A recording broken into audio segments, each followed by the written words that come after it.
Once upon a time, in a little cottage at the edge of a peaceful village, there lived a woman with the kindest heart in all the land. Her garden bloomed with the most beautiful flowers. Her home was filled with warmth, and she had everything she could need. But there was one thing missing, one wish that her heart held above all others.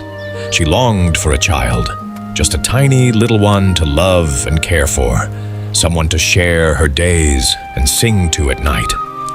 If only I could have a child. Even the smallest child would fill this empty space in my heart. As the days turned to months and the months to years, her longing only grew stronger. One evening, when the sadness felt too heavy to carry alone, she wrapped herself in a warm shawl and walked through the forest to seek the help of a wise old fairy who lived in a hollow tree.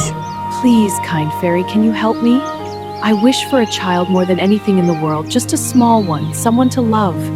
Is there any magic that could grant my wish? The fairy smiled gently and reached into the folds of her starry cloak. She pulled out a single barley corn that shimmered with golden light. Plant this in a flower pot. Water it with care and hope, and be patient, dear one. Nature has a way of answering the wishes of a loving heart. The woman thanked the fairy with all her heart and hurried home through the moonlit forest. That very night, she planted the magical barley corn in her finest flower pot, watered it gently, and whispered her wish into the soil. The very next morning, something extraordinary happened. A tiny green shoot pushed through the soil, growing taller and stronger with each passing hour. By afternoon, it had become a stem.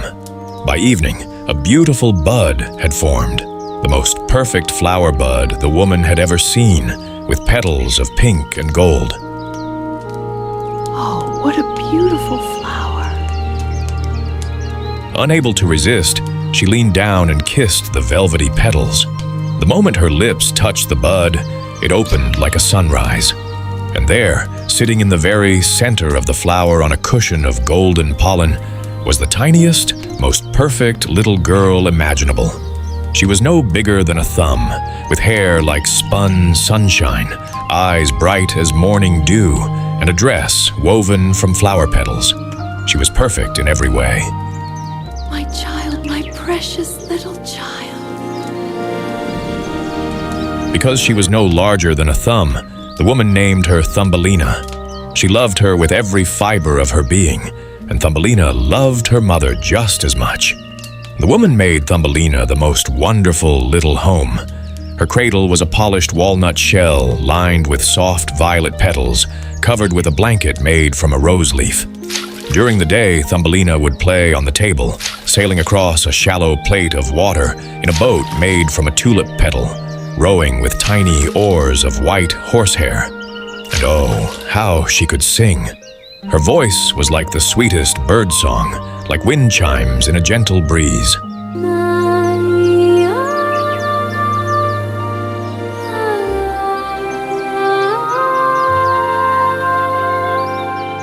In the morning light I wake, love and joy my heart dismay, is this wonder. I've never heard such a beautiful voice, my darling.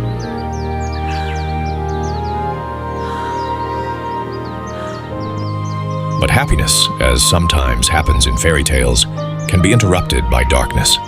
One night, while Thumbelina slept peacefully beneath her rose leaf blanket, something cold and wet crept through a broken window.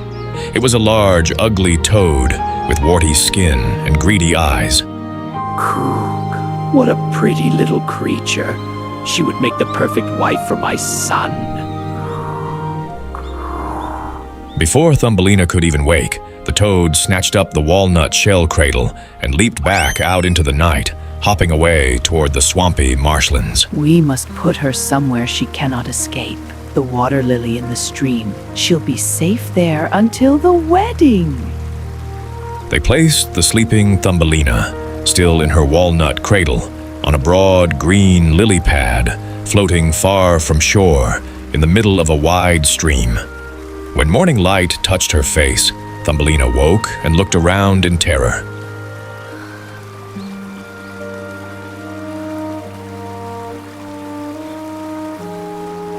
Where am I? Help! Someone please help me! The toad and her son swam up to the lily pad, their wet faces grinning. This is your new home, pretty one. And this is your husband. You'll live happily together in our beautiful marsh. No, please, I don't want to live here. Let me go home to my mother.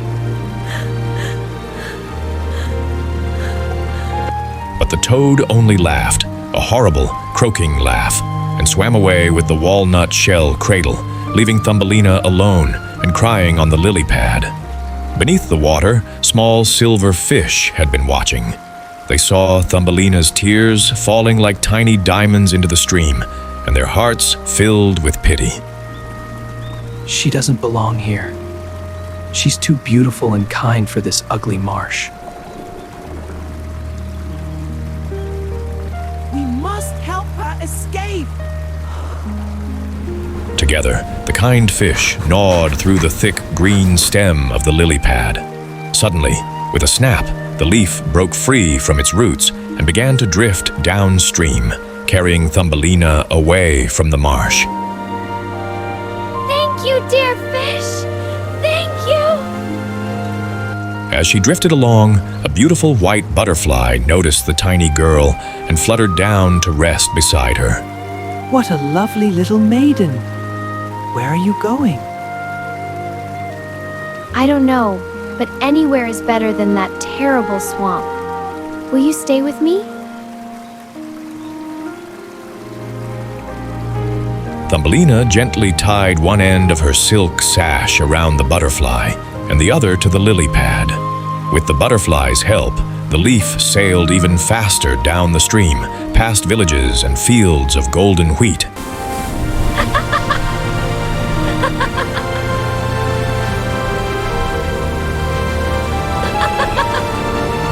But their journey was interrupted when a large beetle flew overhead.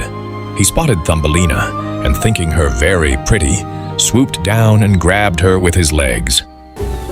How charming! You must come and meet my friends.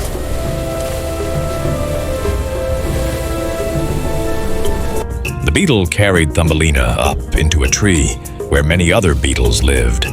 But when the other beetles saw her, they turned up their noses. Only 2 legs? How strange!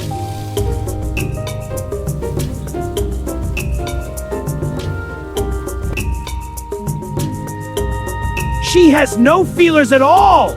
How ugly! She looks almost human! How dreadful!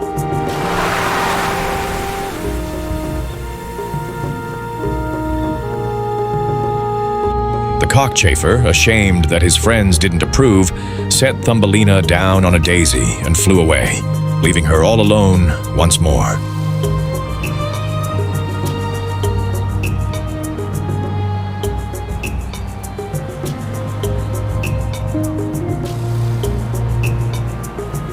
If even the beetles think I'm ugly, where do I truly belong in this world?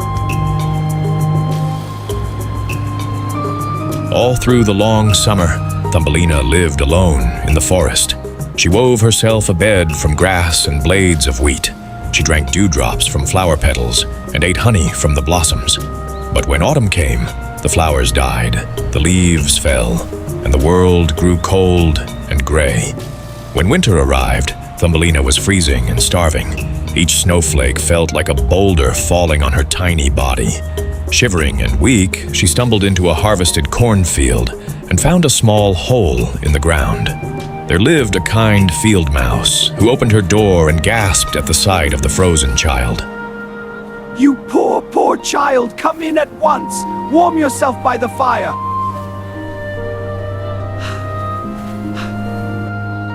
Thank you. Thank you so much. You may stay with me through the winter, dear. In return, you can keep my house clean and tell me stories. I do love a good story.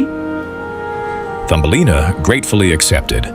She cleaned and cooked, and in the evenings she told the field mouse beautiful stories and sang sweet songs. My neighbor, Mr. Mole, is coming to visit. He's very rich and important. Be on your best behavior. The mole was indeed wealthy. He wore a coat of the finest black velvet and lived in a grand underground mansion. But he hated the sun and thought flowers were foolish. The sun is far too bright and useless, and flowers? Ridiculous! They serve no purpose. But flowers are beautiful. Though I must say your voice is quite lovely. Sing for me again. Despite his unpleasant views, the mole decided he wanted to marry Thumbelina. After all, she was beautiful and sang like an angel. Oh, what an honor! You'll be the wife of the richest mole in all the land! One day, the mole showed Thumbelina his tunnel. There, lying cold on the ground, was a swallow who had not made it south for the winter. Dead bird. How untidy. I'll have it removed.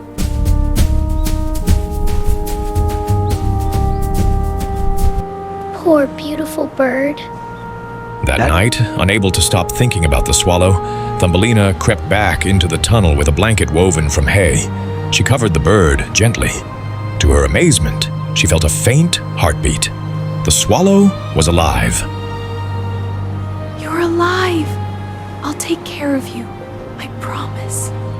All through the winter, Thumbelina secretly nursed the swallow back to health, bringing him water and seeds, keeping him warm.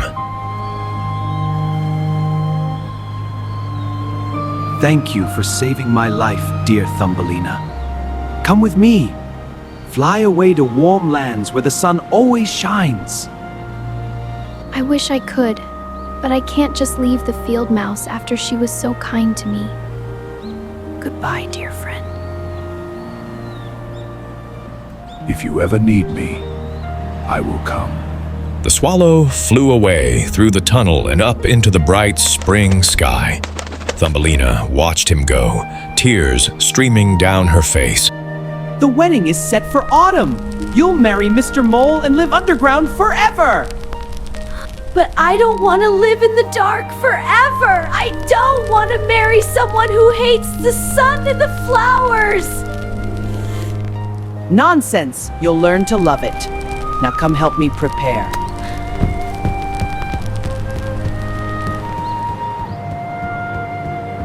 On the day before the wedding, Thumbelina stepped outside to say goodbye to the sun. Goodbye, beautiful sun. Goodbye, sweet flowers. I'll never see you again. Suddenly, she heard a familiar call. Tweet, tweet, Thumbelina! I came back for you. I'm flying to warm lands where it's always summer. Come with me. I owe you my life. Thumbelina, joyfully. Yes, oh yes, I'll come with you. She climbed onto the swallow's back and tied herself safely to his soft feathers. Together, they flew up into the sky, over forests and mountains, over seas and cities, until they reached a land of eternal spring. The swallow set her down gently on the petal of the most beautiful white flower. Where are we? This is the land of the flower people. Look, There, standing in the center of the flower, was a tiny prince, no bigger than Thumbelina herself. He wore a golden crown and had delicate, translucent wings. welcome, beautiful stranger. I am the Prince of the Flowers. We have never seen anyone as lovely as you. Will you do me the great honor of becoming my queen? Thumbelina looked around at the sunlit kingdom, at the friendly flower people, at the prince's kind eyes. For the first time in her journey, she felt like she truly belonged. Yes, yes, I will. The flower people rejoiced. They gave Thumbelina beautiful wings of her own and placed a crown of tiny diamonds on her head. They named her Maya, which means beloved one. The swallow sang a beautiful song of joy before flying away to tell the world of Thumbelina's happiness. And so, Thumbelina, who had been rejected, lost, and afraid, found her true home at last. She learned that even when you feel small and alone, there is a place where you belong, with people who will love you exactly as you are. I learned that it doesn't matter how small you are or what others think of you. What matters is finding where your heart truly belongs and having the courage to choose your own happiness. And Thumbelina lived happily ever after. The end.